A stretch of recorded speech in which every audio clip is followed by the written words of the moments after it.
Ese tanque no puede despegar solo, dijo uno de los cadetes, señalando el C-130 con desdén. Y nadie lo contradijo. Hasta que ella cruzó el umbral. Calle Bass descendió de la furgoneta de transporte y pisó el polvo abrasador del desierto. El aire era tan seco que se sentía como un golpe de piedra en la garganta. Ningún sonido. Ninguna bienvenida. Solo la entrada de la base Falcon Crest, sellada por una puerta de acero reforzado, torres de vigilancia y paredes de concreto que vibraban bajo el calor. Avanzó sin dudar. Su uniforme gris, sin insignias, sin nombre, le pegaba al cuerpo como una segunda piel. No llevaba órdenes en papel, solo una autorización incrustada en su chip de identificación.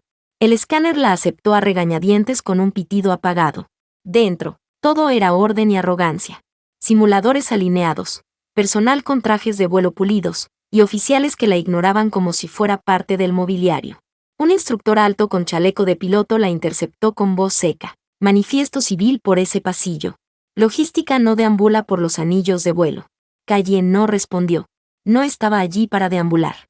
Sabía, en silencio, que su asignación había sido un error. Un error que no pensaba corregir. No todavía. Primero, quería ver.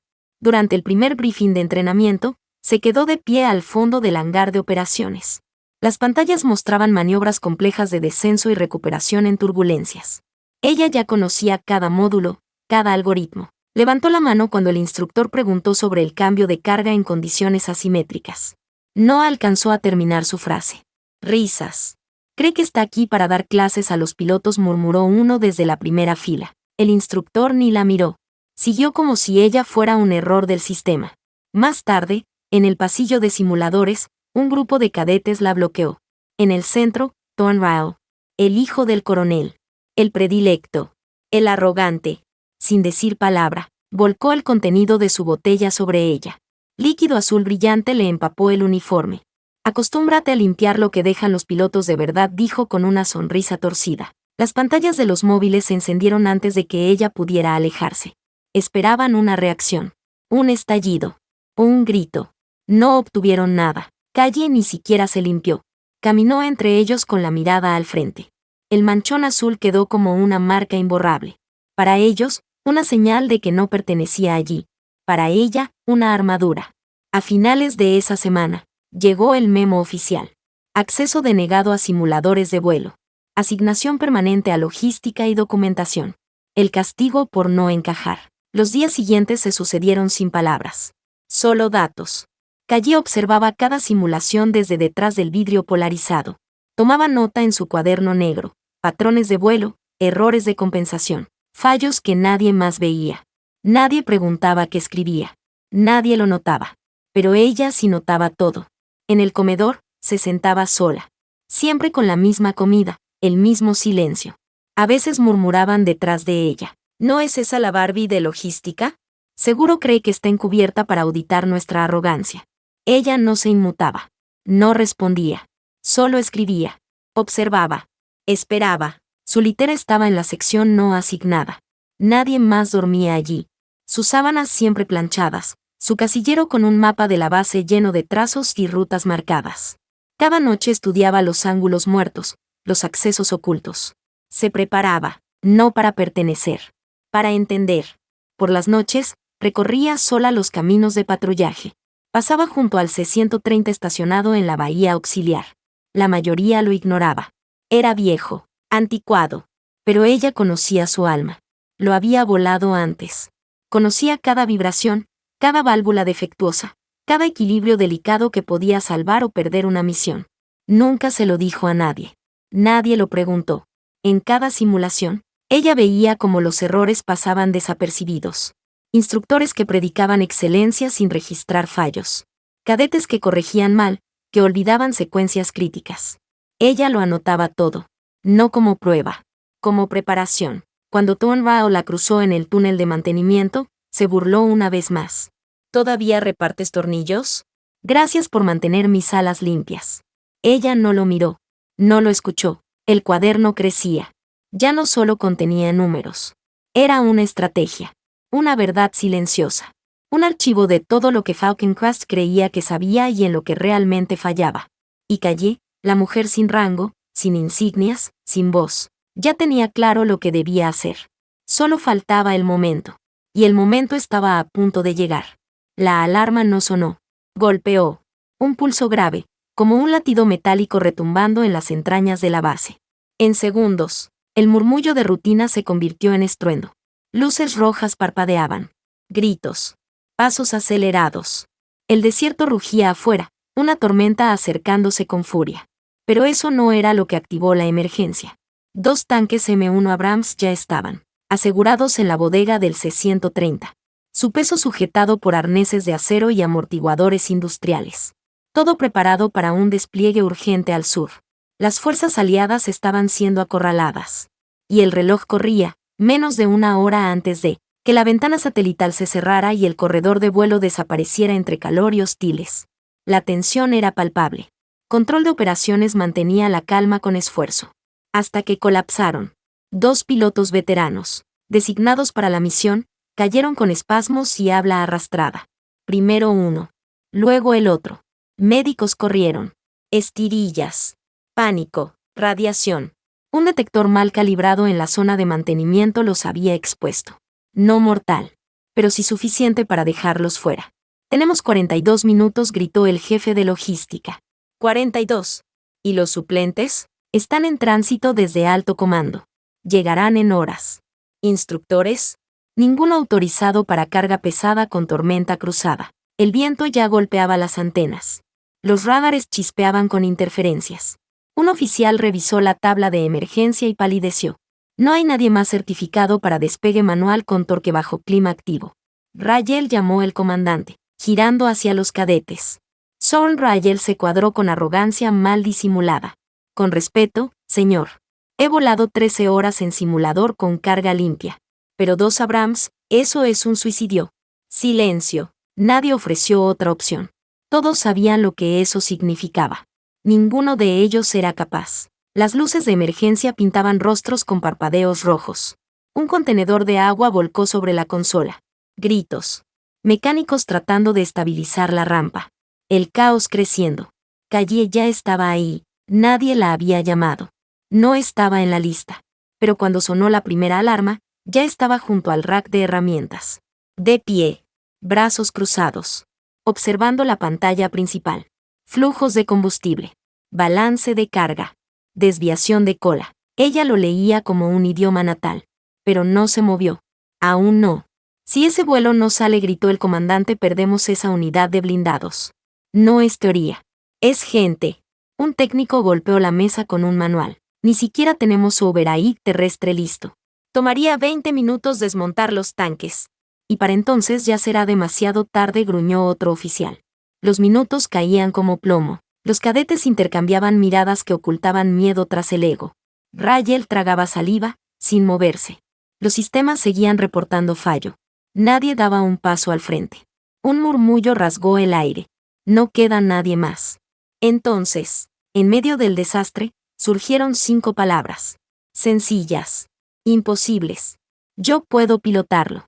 El tiempo se detuvo. Calle Vaz había hablado. No gritó.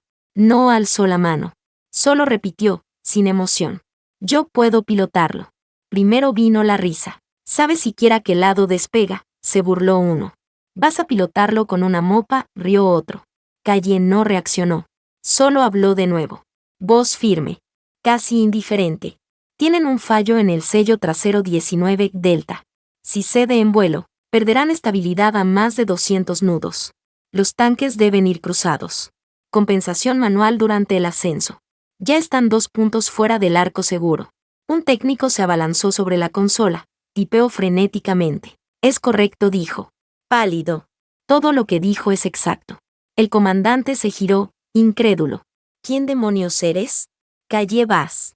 Certificación de evaluación operativa. Nivel 9. Transporte pesado. Aprobada bajo directiva Delta 6. El silencio pesó como plomo fundido. Eso es autorización de combate, susurró alguien. Eso es nivel negro, murmuró otro. Un asistente se inclinó hacia el comandante. No hay registro. Pero su autorización es válida. Un suspiro. Tienes 19 minutos, dijo el comandante. Calle asintió una sola vez. Se giró. No miró a nadie. No esperó nada. Fue en el área de trajes. Eligió su equipo sin ayuda. Lo colocó como si lo hubiera hecho 1000 veces. Ninguna duda. Ninguna pausa. Nadie la detuvo. Afuera, la tormenta ya rasgaba el cielo. El jefe de pista la vio acercarse. Su expresión se endureció al verla. Iba a hablar. No lo hizo. La dejó pasar. En la entrada del hangar, Thornwell murmuró, sin fuerza. Esto es una locura. Nadie le respondió. Calle subió la escalera del C-130. Paso a paso. En la cima, se detuvo un segundo. Silueta recortada contra el cielo de hierro. Adentro, todo parpadeaba en ámbar. Sus dedos se movieron sobre los controles con certeza callada. Lista susurró para sí. En la torre, todos observaban. Nadie reía. Nadie dudaba. Ya no. El silencio que dejaron sus palabras era más fuerte que 1000 gritos. Y cuando el rugido de los motores del C-130 comenzó, todos entendieron que algo había cambiado para siempre. Los motores rugieron como bestias encadenadas. El C-130 vibraba sobre la pista. Cada parte del fuselaje tensada, cargada, lista para una maniobra que nadie creía posible. Nadie, excepto ella. Callie Voss, sola en la cabina, cerró los amarres, ajustó la presión de cola, revisó las cifras por última vez. Los tanques detrás crujían contra sus anclajes. Cada gramo estaba al límite.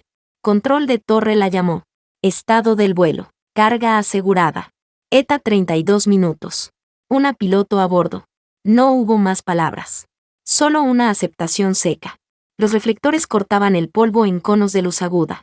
Afuera, la tormenta golpeaba como una muralla viva. Los técnicos se alejaban del hangar. Nadie se atrevía a interponerse. Calle sostuvo los frenos, aumentó potencia.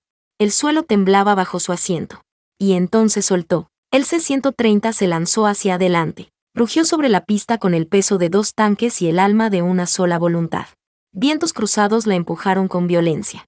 Ella respondió con precisión quirúrgica. El avión se ladeó. Corrigió con toques mínimos. Milimétricos. La arena formaba torbellinos que azotaban el tren de aterrizaje. Todo estaba al borde. A 140 nudos, tiró de la palanca. El coloso se alzó. Ascendió entre golpes de viento, sacudidas eléctricas, corrientes que habrían hecho caer a cualquier otro. El fuselaje vibraba. Las luces parpadeaban en ámbar. Calle mantenía el curso con la mirada fija. Respiración medida. Un golpe fuerte contra la derecha. Un tanque se estremeció. Ella lo sintió. No en los sensores, sino en el cuerpo. Tocó una serie de interruptores. Ajustó manualmente los flaps, redirigió potencia. Corrigió la inercia con memoria muscular y cálculo en tiempo real. No necesitaba mirar. Sabía qué hacer. En la radio, una señal chispeó. ¿Sigues en el aire? Ascenso estable respondió. Dentro de la cabina, uno de los amarres cedió. Un lazo del tanque delantero giró 3 grados. Bastaba para perder el control en minutos. Ella no dudó. Inclinó el morro. Aplicó fuerza inversa en los motores laterales, y luego, con una calma brutal, activó un sistema de presión hidráulica analógica que nadie usaba desde hace una década. Niveló la carga. La nave rugió de nuevo, pero esta vez no era protesta. Era furia aceptada.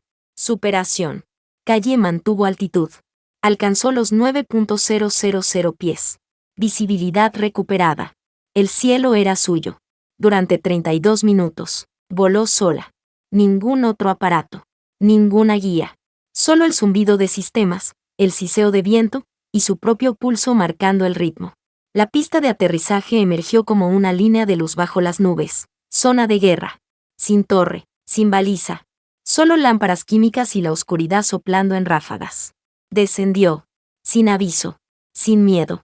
200 pies. 75, tren abajo. El C-130 tocó el suelo con precisión quirúrgica. Las ruedas chirriaron. Polvo en nubes. Los tanques se estremecieron pero no se movieron. Frenos a fondo. Freno inverso. Detención exacta. Silencio absoluto. ¿Tu tripulación sigue viva?, preguntó alguien desde la zona de operaciones. Una piloto. Toda la carga entregada, dijo Calle. Apagó los motores. Las luces internas bajaron. Y salió. Desde el otro extremo, figuras corrían hacia la nave. Confirmación desde la torre. Entrega completada, aterrizaje verificado. Sin daños. Sin pérdidas. Sin margen de error. Un imposible ejecutado. Falcon Crest lo supo antes de que el C-130 apareciera de nuevo en sus radares. Una línea en el cielo. Una silueta descendiendo entre los últimos alientos de la tormenta. En la pista, esperaban en formación. Trainees. Instructores. Oficiales. No por órdenes. Por necesidad. La vieron aterrizar. Perfecta. El mismo avión que habían despreciado. Ahora intocable. El mismo vuelo que ninguno se atrevió a tomar. Ahora leyenda. El C-130 se detuvo. Calle bajó sola, su traje lleno de polvo. El cabello suelto al cuello. Sin medallas. Sin nombre. Solo ella. Caminó hacia el comandante. Él se cuadró. Mano en la sien. Un saludo que pesaba más que un ascenso. Te subestimamos, dijo. Ella no respondió. Soren Rydell, unos pasos atrás, intentó hablar. No lo sabía. Lo siento. Calle lo miró. 1 segundo. 2. Y siguió caminando. Eso fue todo. El silencio que dejó fue la única respuesta que él merecía. 1 a 1. Los demás cadetes se alinearon. Hombros firmes. Espalda recta. Ninguna orden dada. Solo la necesidad de corregir. De reconocer. Calle caminó esa fila con paso firme. Miró a cada uno a los ojos. No hubo reproche. Solo una certeza muda que les atravesó el pecho. Pasó junto al instructor que la ignoró. Al cadete que se burló de su cuaderno. Al oficial que la relegó a logística. Nadie habló. ¿Te quedarás? ¿Liderarás? Preguntó alguien al final. Calle se detuvo. No estaba destinada a estar aquí, dijo, voz serena. Pero tal vez, ahora, alguien como yo sí lo estará. Se giró. Y se fue. El polvo se levantaba a su paso, suave. Nadie la siguió. Nadie se atrevió. Y en su ausencia, todo comenzó a cambiar. Antes del amanecer, ya no estaba. Calle Bass dejó Falcon Crest del mismo modo en que había llegado, sin aplausos, sin nombre, sin despedida. Su figura desapareció entre el polvo del perímetro sur, donde un vehículo sin marcas la esperaba con motor encendido. Las luces cruzaron brevemente la pista. Luego, el desierto la tragó. Su litera quedó intacta durante días. Nadie ocupó su espacio. El casillero no se abrió. El nombre nunca se escribió. Las sábanas, firmes. El mapa en la puerta, con rutas marcadas, seguía colgado, como si aún caminara entre ellos. Algunos evitaban ese ala por completo, como si el silencio que ella había dejado no pudiera compartirse. Solo respetarse. Y entonces llegó un memo. Sin firma. Sin introducción. Solo una línea. La pista hecho será designada para ejercicios de respuesta táctica con carga pesada. Adjunto al mensaje, una imagen. La puerta del hangar ahora tenía una placa. Discreta. Metálica. Con una frase grabada. Si puedes volarla, mereces estar aquí. No decía su nombre. No lo necesitaba. Pero la base empezó a cambiar. El protocolo de simuladores fue reescrito en menos de una semana. Las barreras de acceso se eliminaron. Trainees de programas técnicos fueron rotados a cabinas de mando. Logísticos, ingenieros, operadores. Todos recibieron oportunidades que antes eran exclusivas de linajes con apellidos dorados. Algunos instructores fueron reasignados. Otros, sencillamente, removidos. Varios cadetes, aquellos que habían hecho de su arrogancia una armadura, desaparecieron del programa sin anuncio. No hubo castigos. Hubo consecuencias. Y nadie las cuestionó. En las noches, hablaban de ella. En voz baja. Como si invocarla demasiado fuerte fuera una falta de respeto. La mujer que voló sola. La que entregó lo que 12 pilotos de herencia no pudieron. Algunos decían que fue reasignada a un grupo de pruebas clasificado en las montañas. Otros juraban haber visto una nave de transporte pesada cruzar el cielo sobre zonas de comunicación bloqueada, sin número de serie, sin señal. La mayoría coincidía en una cosa. Fue real. Y los cambió. Los equipos de vigilancia de la torre comenzaron a escanear el cielo durante los turnos de medianoche. A veces, juraban ver algo. Un destello. Una sombra enorme, moviéndose como músculo entre nubes. Nada registrado. Nada confirmado. Una vez, un cadete joven se quedó fuera del hangar, mirando hacia arriba. A su lado, un oficial veterano, de los que antes habían reído, ahora guardaba silencio. ¿Cree que volverá?, preguntó el cadete. No respondió el hombre. Creo que nunca se fue. En algún lugar lejos de Falcon Crest, más allá de la línea de tormentas, una piloto verificaba su altitud. Sonrió al cielo. No llevaba insignias. No llevaba nombre. Pero el aire detrás de ella cambiaba. El viento ya no era el mismo. Porque había sido tocado por alguien que voló sin permiso, que actuó sin esperar, y que dejó atrás no un legado, sino un estándar. El cambio no comenzó con discursos. Comenzó con vacíos. Vacíos en el comedor, donde antes reinaban risas fáciles y comentarios venenosos. Vacíos en las salas de simulación, donde los antiguos favoritos de los instructores ya no ocupaban las primeras filas. Vacíos en la torre de mando, donde la soberbia se había transformado en una quietud tensa. Todos sabían por qué, pero nadie se atrevía a decirlo en voz alta. Calle Vaz se había ido. Y con su partida, dejó al descubierto una verdad que muchos se negaban a mirar. El sistema era ciego. Durante años, Falcon Crest se había sostenido en linajes, apellidos y favoritismos ocultos bajo reglamentos. El talento, la pericia, el valor habían sido decoraciones, no requisitos. Hasta que una civil, sin rango, sin voz, sin padrino, hizo lo que nadie más pudo. Y lo hizo sin pedir permiso. Las consecuencias fueron inevitables. En las siguientes semanas, las reglas se quebraron en silencio. Un mecánico de tercera fila fue asignado como copiloto en un simulador de carga táctica. Ejecutó la secuencia mejor que 3 cadetes de vuelo avanzados. Un técnico de comunicaciones fue reentrenado en maniobras evasivas y aprobó la prueba en tiempo récord. Ya no bastaba con tener un nombre. Ahora había que tener resultados. Los instructores empezaron a mirar distinto, con desconfianza, sí, pero también con una necesidad urgente de no volver a fallar. Cada conversación informal, cada mirada entre compañeros, se llenó de una tensión nueva. No era miedo, era exigencia. La sensación de que cualquiera podía ser observado, medido, juzgado no por antigüedad, sino por competencia. Y en el centro de todo, sin estar presente, estaba ella. El cuaderno negro de Calle se convirtió en mito. Algunos aseguraban que lo había dejado en una grieta del hangar. Otros decían que el contenido había sido absorbido por el sistema central, convertido en nuevas pautas de evaluación. Nadie lo tenía.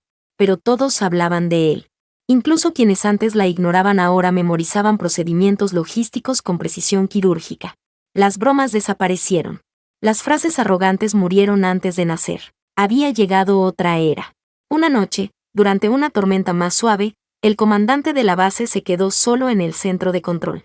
Miraba los datos de vuelo antiguos, uno tras otro, buscando, comparando, midiendo la brecha entre lo que creían saber y lo que realmente sabían. Detuvo la proyección en un punto. Un solo dato, el vuelo de emergencia. Código, hecho delta sombra. Tiempo de respuesta, 34 minutos. Tolerancia de carga, dentro del 2% ideal. Tripulación, 1. Era imposible. Pero ahí estaba. Apretó los dientes. La verdad era esto. Su base había sido salvada por alguien que ni siquiera estaba en su plantilla. Y no lo había visto venir. Lo que más le dolía no era haberla subestimado. Era haberla necesitado. Y no haberlo sabido. Más tarde esa noche, un mensaje interno se filtró sin querer. Alguien del alto comando revisaba antecedentes. No de Calle, sino de otros. Cadetes, instructores, oficiales. Todos. Un rumor creció como fuego. Los que alguna vez ocuparon lugares sin mérito, serían evaluados. No por lo que decían, por lo que hacían. Y el patrón, según decían los más informados, era simple, buscar a los que eran como ella. Los invisibles, los constantes, los imposibles de impresionar. A los que nadie aplaudía pero todos terminarían necesitando. El cielo cambió primero. Los turnos nocturnos en la torre comenzaron a reportar presencias que no podían confirmar. Ecos de vuelos sin firma. Formas en altitud que no correspondían a ninguna nave listada. No eran enemigos. No eran ejercicios. Eran sombras. Gigantesas. Silenciosas. Nada en el radar decían. Pero alguien más respondía. Siempre. Entonces mira más alto. Los más veteranos empezaron a llamarla el espectro del ala solitaria. No como burla. Como advertencia. Como respeto. Una noche, durante la última evaluación mensual, un nuevo grupo de reclutas fue asignado a la base. Sin anuncios. Sin ceremonia. Alguien notó que más de la mitad no venía de academias élite. No tenían apellidos conocidos. Sus hojas de vida no tenían medallas. Pero sus resultados iniciales eran impecables. Uno de ellos, una chica de mantenimiento de drones, Ejecutó una simulación de carga hostil con precisión quirúrgica. ¿Dónde aprendiste eso? Ella levantó la vista. Lo leí. En el sistema de maniobras de equilibrio tipo sombra. Los instructores no respondieron. Ese término no existía oficialmente, pero todos sabían lo que significaba. El hangar hecho tenía ahora un flujo constante de ejercicios de carga pesada. Lo que antes se consideraba entrenamiento de emergencia, ahora era rutina. Las condiciones eran más duras. Las pruebas, más severas. Y cada semana, alguien más fallaba. Hasta que aprendía. O se iba. En una sala de descanso al margen del complejo, un instructor que alguna vez bloqueó a Calle frente a un simulador ahora bebía café en silencio. Otro, que rió cuando le mancharon el uniforme con electrolitos, miraba el cielo como esperando verla regresar. Pero no regresó. Y sin embargo, estaba en todo. En las rutas de práctica. En las tablas rediseñadas. En los nuevos protocolos. Una mañana, se colocó una segunda placa en la entrada del hangar hecho. Esta vez, sin permiso oficial. Nadie sabía quién la puso. Solo decía, ella no pidió volar. Solo sabía cómo hacerlo. Un día, durante un simulacro crítico, el viento se levantó como una advertencia. La torre mandó orden de cancelación. Pero un cadete, de los nuevos, pidió continuar. Su instructor dudó. Luego lo aprobó. El vuelo fue perfecto. Al terminar, el cadete se acercó a la terminal de desactivación. Tocó su terminal con 2 dedos, y murmuró. Gracias, Calle. No miró atrás. No tenía por qué hacerlo. Ya no era necesario explicar. Calle Vaz no volvió a la base. No hizo falta. Su historia ya no era solo suya. Era de todos los que alguna vez fueron ignorados. De los que sabían más de lo que se les permitía mostrar. De los que esperaban el momento justo no para brillar, sino para actuar. A lo lejos, en otra región sin nombre, un avión de transporte cruzó el cielo nocturno. Sin luces. Sin marca. Sin señal. En su interior, una mujer revisaba su cuaderno negro, ahora más viejo, más gastado. Sonrió. Y cerró la tapa. Afuera, las nubes se abrían como un camino de silencio. Ella no llevaba medallas. Ni rangos. Solo un conocimiento tan profundo como el acero que piloteaba. Y una voluntad tan firme como la pista que una vez desafió sola. Calle Vaz no cambió el mundo con discursos. Lo cambió con un despegue. Y nunca más, en Falcon Crest ni en ningún otro sitio, se volvió a medir a una persona por su insignia, sino por su capacidad de volar cuando todos los demás temblaban. Fin.